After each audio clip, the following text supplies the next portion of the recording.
So my research is about why the sharing economy and digital sharing platforms have actually become such a big part in our society, and how it has evolved from when it started around the Great Recession of 2008 up till now.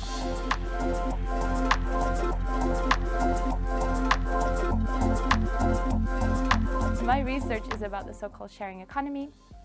and I studied sharing platforms in the Swedish context since 2016, trying to understand or explain a little bit how our beliefs, norms and values about sharing platforms have manifested in society. And the sharing economy initially was something that came out of the sustainability movement, if you so want, and it was always really interesting in seeing how technology can be used to fix grand societal challenges. And the sharing economy, as the name also says, is about sharing, about togetherness, about changing the consumption patterns, and understanding how this phenomenon kind of evolved, I thought was really interesting and timely as well. So I used a methodology that's called social media analytics, SMA, and that's usually a methodology that's really good for contextual or cultural phenomena, such as the sharing economy, which is a very contemporary phenomena where we have the digital platform as an intermediary. And since the sharing economy is relatively young, so it started 2008 and 2009 with the great financial crisis, it's a very good tool to kind of uncover what's really capturing the zeitgeist of today. So I've studied social media discourse basically since 2016 and had a look of how the perception of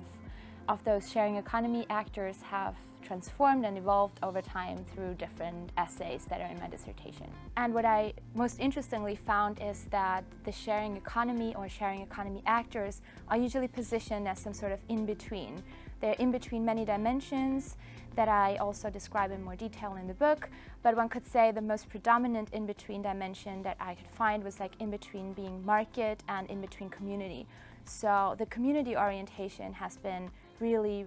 important for the thesis as such, by finding out that platforms trying to create more community feeling, for better or for worse, one could say, in our world.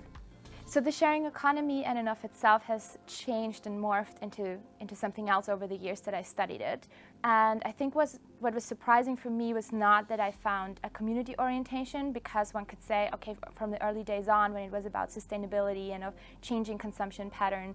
that there is more community orientation in those forms in and of itself. What was more surprising for me is how I could, over time, connect it actually to the world that we're living in that's riddled with insecurities and anxieties of that we don't know what tomorrow may bring in different realms of our life. Because we do have important or big troubles, I would say, like climate change. We have lots of social inequality still going on, and by kind of connecting such a small phenomenon like the sharing economy to those bigger times of insecurity and uncertainty that we are facing, where structures are rumbling apart and nothing is alike anymore, I found that was interesting, that you could see that mirror, and that platforms in and of itself kind of also try to make us aware that we are longing for community and we're longing